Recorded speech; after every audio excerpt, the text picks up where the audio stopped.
Bienvenido y bienvenida a esta sala de profesores. Te presentamos a Marta, Jaime y Valeria. Marta tiene muchos años de experiencia en aula, Jaime lleva algunos años en el colegio y Valeria acaba de terminar la carrera y este es su primer año de trabajo. Junto a ellos exploraremos cómo incorporar en sus clases la perspectiva de género en la clase de matemática, conociendo un poco de sus experiencias. Pasemos ahora a ver una experiencia de cada uno de los profesores, Marta, Jaime y Valeria. Atención con lo que ocurre en cada uno de los casos. Después de revisar las experiencias de Marta, Jaime y Valeria, veremos a qué conclusiones han llegado. Hoy, en clase de matemática, una estudiante me hizo notar que yo siempre prestaba más atención a los niños de la clase que a las niñas. Yo le dije que eso no era verdad, que les daba igualdad de oportunidades a todos y a todas en la clase, pero ella insistió en que no era así. Me dijo que ella siempre levantaba la mano para participar, pero que si había un niño con la mano levantada, yo le daba la palabra a él. Por eso les quería preguntar, ¿esto les sucede a ustedes en clase? ¿Consideran que son igualitarios con las niñas y niños en clases? Yo creo que no se trata de ser igualitarios en la clase de matemáticas, sino equitativos. Es de conocimiento público que las niñas parecieran tener menos interés en matemáticas. Además, existe una baja representación de niñas y mujeres en carreras científicas como ingenierías. El año pasado, cuando estaba terminando la carrera de pedagogía, reflexionamos sobre la perspectiva de género en el aula de matemáticas. Es por esto que, en mi caso, me esfuerzo en promover el interés de las niñas en las matemáticas, ya que socialmente se encuentran en desventaja respecto a los niños. ¿A qué te refieres con que socialmente se encuentran en desventaja respecto a los niños? Me refiero a que, en función del género, socialmente se le atribuye a los niños el hecho de que son buenos para matemática y que de manera natural a los niños les gustan más las matemáticas que a las niñas. Pero Valeria, yo creo que lo que tú haces es injusto. Hay que tratar a niños y niñas por igual en la sala de clases. No se les puede obligar a las niñas a que les guste matemática o que les vaya bien si es que no quieren o pueden. Yo creo que el mayor problema de la desigualdad de género en matemáticas es que la sociedad tiende a valorar más las actividades en las que participan los hombres. Y justo esas son las que tienen más matemáticas, como ciencias e ingenierías. En mi caso, yo trato de monitorear mi comportamiento constantemente en clases, para tratar de garantizar que niños y niñas tengan las mismas oportunidades en clases. ¡Qué interesante, Jaime! Yo creo que aquí todas y todos podemos aprender de las prácticas de otros. ¿Qué les parece si nos visitamos en nuestras clases para observarnos mutuamente? Yo lo hice de la misma forma que lo hizo María, pero dejé los espacios en que no me alcanzaba un trozo de papel sin cubrir. ¿Cuántos trozos de papel necesitan para enmarcar todo el contorno de la figura? Creo que podría ser Sí, profesor. interesante. Luego de escuchar a Más María, estoy de considerando acuerdo yo que llevo 13 tantos trozos de años papel haciendo se clases. necesitan Y para tú, enmarcar Valeria, todo estás el recién contorno de la comenzando. pintura. Queridos estudiantes, comenzaremos la clase midiendo distintos objetos presentes en la sala de clases. Para esto dispondremos de los siguientes objetos de medición: una regla, una cinta de medir ropa y una cinta de medir de construcción. Deben completar la siguiente tarea que les voy a entregar ahora. Pasen al frente a escoger el instrumento de medición que quieran utilizar. Es tiempo de que compartamos las respuestas que han obtenido para la tarea. ¿Alguien me podría decir qué parte midieron del escritorio, qué instrumento utilizaron y cuánto midió? Andrés, dígame su respuesta. Yo medí la superficie del escritorio, utilicé una cinta de medir de construcción y me dio como resultado 60 centímetros. Muy bien, Andrés. ¿Alguien más quiere compartir su respuesta? Matías, dígame su respuesta. Yo medí las patas del escritorio. Utilicé la cinta de medir tela, pero no pude hacerlo porque la cinta era muy corta. ¿Alguien más utilizó una cinta de medir tela para medir las patas del escritorio?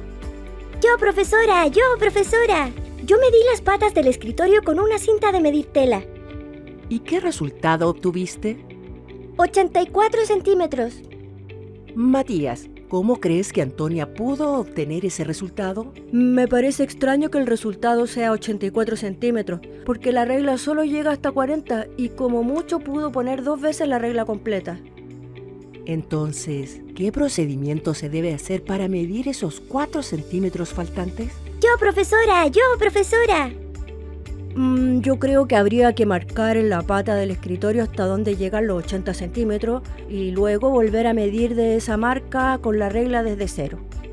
Muy bien, Matías. Esa es la forma de utilizar un instrumento pequeño en comparación al tamaño del objeto a medir. Carolina y Luis quieren enmarcar una pintura que han hecho en su clase de artes, que se observa en la siguiente imagen. Quieren utilizar trozos de papel de distintos colores, como el que se observa en la siguiente figura, para enmarcar la pintura. ¿Cuántos trozos de papel necesitan para enmarcar todo el contorno de la figura? ¿Alguien podría compartir su respuesta al problema? Yo he utilizado 13 trozos de papel para enmarcar la pintura. Ok, María. ¿Te gustaría compartir la forma en que has llegado a ese resultado en la pizarra? Sí, profesor. ¿Alguien llegó a otro resultado? Esteban, ¿a qué resultado llegaste tú? Yo llegué al resultado de 12 trozos de papel. Ok, tenemos 2 respuestas diferentes. Esteban, ¿podrías pasar a la pizarra a mostrar cómo resolviste el problema? Sí, profesor. Yo tomé el trozo de papel por el lado más largo y fui ubicándolo en los lados de la pintura. En el ancho de la pintura alcanzaban justo 2 trozos de papel que cubrían todo el lado. En el largo de la pintura puse 4 trozos y me faltaba por cubrir 2 centímetros en cada lado. Así, en total tengo 12 trozos de papel más 1 para cubrir a los 4 centímetros restantes. Por lo tanto, tengo que utilizar 13 trozos de papel. Gracias, María, por tu respuesta. Esteban, ¿puedes explicarnos cómo lo hiciste tú? Yo lo hice de la misma forma que lo hizo María, pero dejé los espacios en que no me alcanzaba un trozo de papel sin cubrir. Esteban, ¿podrías volver a leer cuál es la pregunta del problema? ¿Cuántos trozos de papel necesitan para enmarcar todo el contorno de la figura? Ahora, Esteban, ¿cambiarías tu respuesta luego de escuchar lo que dijo María y luego de volver a leer la pregunta del problema? Sí, profesor. Luego de escuchar a María, estoy de acuerdo que 13 trozos de papel se necesitan para enmarcar todo el contorno de la pintura. Gracias, Esteban. Muy bien ambos por la forma de resolver su problema. ¿Hay alguien que haya llegado a otro resultado? ¿Alguien que haya resuelto el problema diferente? Ok, Sebastián. ¿Te gustaría compartir la forma en que has llegado a ese resultado en la pizarra?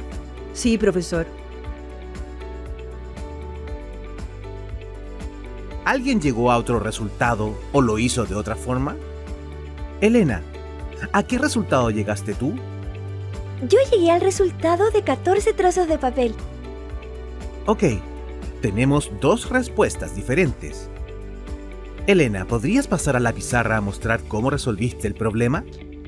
Sí, profesor. Yo tomé el trozo de papel por el lado más corto y fui ubicándolo en los lados de la pintura.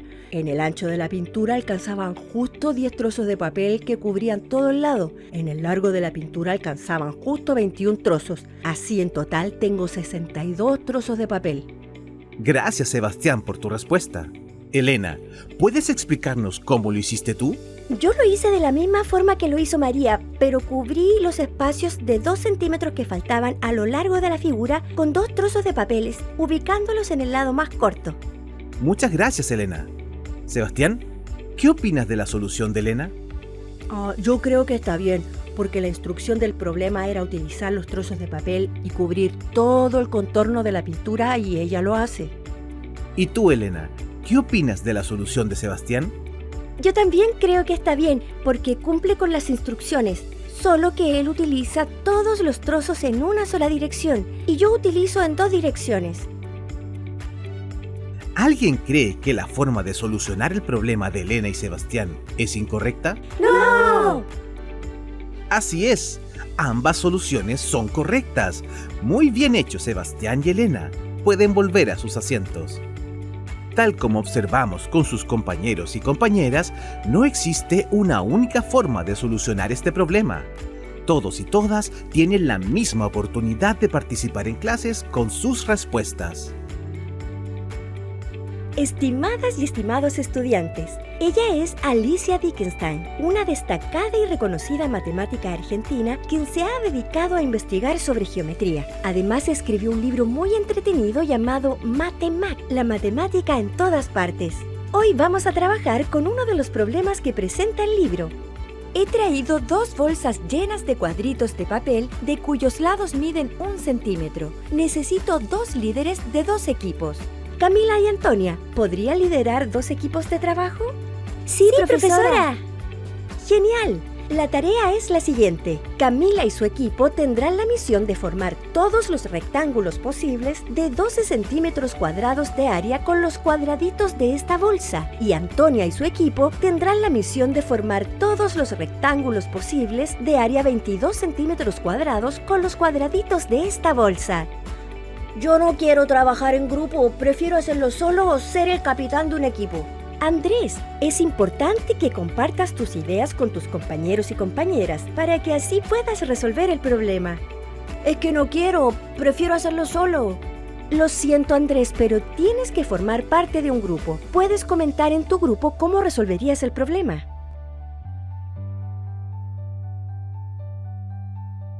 Andrés, ¿qué estás haciendo? Necesito la bolsa para poder resolver el problema. Pero Andrés, todos y todas en el grupo necesitan la bolsa para solucionar el problema. Recuerda que es un trabajo en equipo y Antonia está a cargo. ¿Qué te parece si escoges una cantidad de cuadrados, le devuelves la bolsa a Antonia y le explicas al resto cómo resolverías el problema? Bueno, como queremos formar un rectángulo de área 22 centímetros cuadrados, la única forma existente es ordenando 22 cuadraditos uno al lado del otro. Así tenemos un rectángulo de lado 1 centímetro y 22 centímetros. Buena idea, Andrés. Esa es una de las opciones en que se puede formar un rectángulo. ¿Alguien más del equipo tiene otra idea? No ve, profesora, yo solo podía resolver el problema y es la única forma de hacerlo. Bien, Andrés, pero ¿hay alguien que se le ocurra otra forma?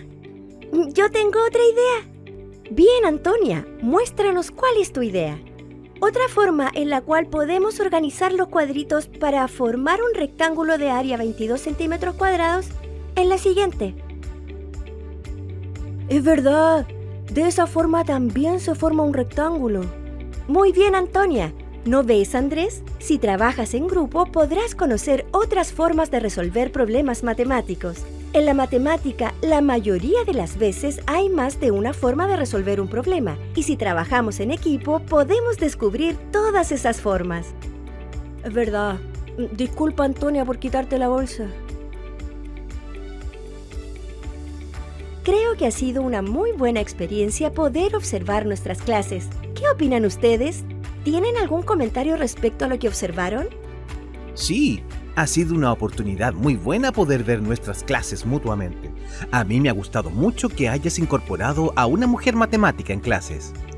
Creo que es importante mostrar referentes a las y los estudiantes, ya que así podría cambiar la idea en ellas y ellos de que la matemática es solo hecha por hombres.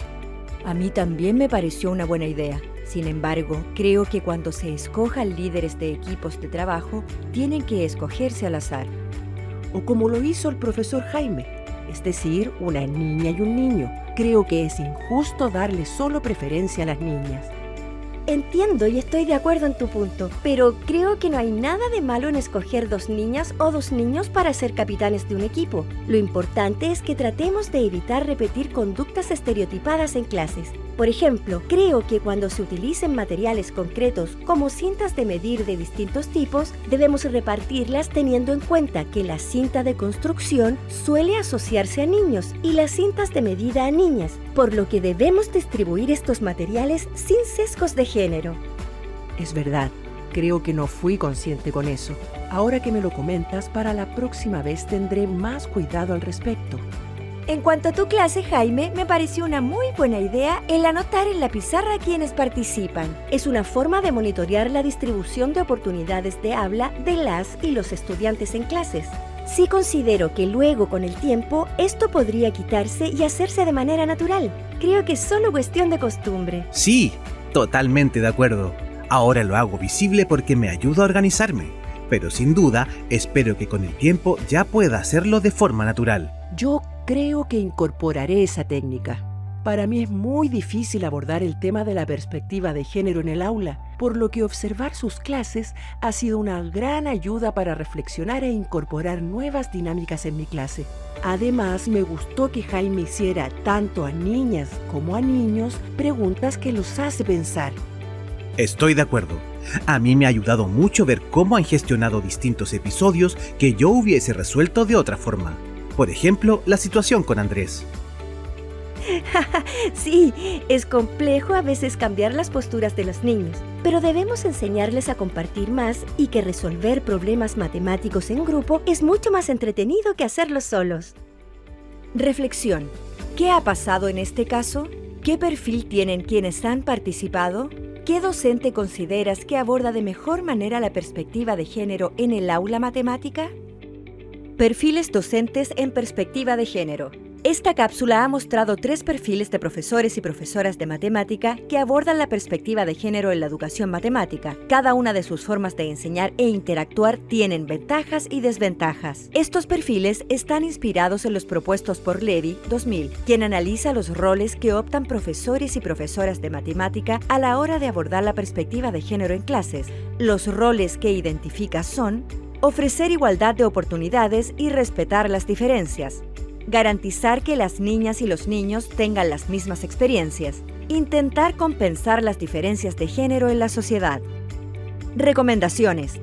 La principal recomendación para docentes de matemática es generar espacios de reflexión entre docentes con diferentes edades, trayectorias profesionales y contextos diversos para discutir sobre temas de género presentes en la educación matemática.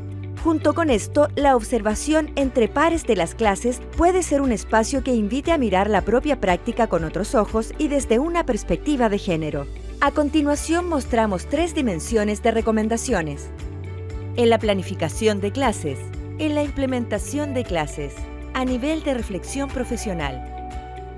¿Cómo incorporar la perspectiva de género en la planificación de clases de matemática? Promoviendo el uso de material manipulativo y aplicaciones digitales, favoreciendo la motivación de las niñas cuando desarrollan tareas que involucran la rotación mental de figuras planas y cuerpos geométricos. Promoviendo una representación cuantitativa, igual cantidad de personajes, y cualitativa, y desafiando los estereotipos de género presentes en la sociedad de personajes en los libros de textos y en las situaciones de enseñanza y aprendizaje de las matemáticas. Incorporando las metodologías de aprendizaje activo, ya que tienen un impacto positivo en mujeres y grupos minoritarios en la enseñanza de la matemática. Por ejemplo, la metodología Pensar, Parejas, Compartir, uso de sistema de respuesta interactivas con dispositivos móviles o el aprendizaje basado en la indagación. Promoviendo el aprendizaje colaborativo, que se centra en trabajar en grupos para alcanzar un objetivo común, versus el aprendizaje cooperativo, donde los y las estudiantes se dividen las tareas, las resuelven individualmente y luego generan un producto final. ¿Cómo incorporar la perspectiva de género en el aula de matemática? Diseñando actividades y dinámicas poco usuales que permitan desafiar los roles de género tradicionales, lo cual podría permitir a las y los estudiantes reflexionar sobre las creencias y estereotipos asociados a la matemática. Validando y promoviendo la diversidad en la construcción del conocimiento matemático, puesto que las niñas tienden a resolver problemas fuera de lo convencional, por lo general utilizando formas gráficas y en algunos casos algoritmos, mientras que los niños tienden a responder con un discurso matemático escolar estandarizado mediante el uso de algoritmos.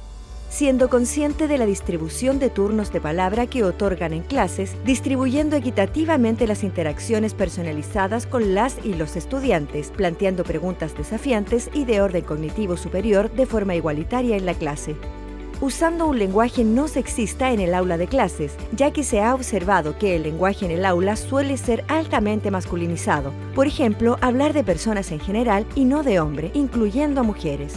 ¿Sobre qué debo reflexionar como docente de matemáticas para incorporar la perspectiva de género en mis clases? Las creencias, expectativas, actitudes, valores y opiniones respecto a las capacidades y habilidades matemáticas de sus estudiantes con respecto a la matemática. Sus interacciones diferenciadoras en el aula, ya que se suele transmitir a las estudiantes de manera implícita menores expectativas respecto de su interés, motivación y aprendizaje en matemática, lo cual impactaría en sus actitudes y patrones de conducta en la sala de clases, generando una profecía autocumplida. Las ideas que se tienen sobre las representaciones sociales del género, ya que las actitudes de las y los docentes dependen de su propia crianza y entorno cultural. Ideas finales. Es bueno reflexionar entre docentes sobre las creencias respecto del género y las matemáticas y sobre las explicaciones que damos a los resultados diferentes de niños y niñas. Disminuir la brecha de género implica acciones deliberadas y ser muy conscientes no solo de dar las mismas oportunidades de participar, sino de la calidad de las preguntas realizadas a niños y niñas, procurando hacer intervenciones desafiantes. Ejemplo, ¿por qué? ¿Se podría resolver de otra manera? Tanto a niños como a niñas. También requiere incluir ejemplos y problemas donde se representen a personas de ambos géneros en situaciones que desafíen los estereotipos de género. Observar clases mutuamente entre docentes con tal de verificar si se están dando el mismo número y tipo de oportunidades de participación a niños y niñas, pues podemos no ser conscientes de las decisiones que tomamos durante las clases. Utilizar material físico para los aprendizajes que requieren el desarrollo de habilidades espaciales y promover el respeto y la tolerancia por los distintos ritmos de trabajo en la resolución de problemas matemáticos.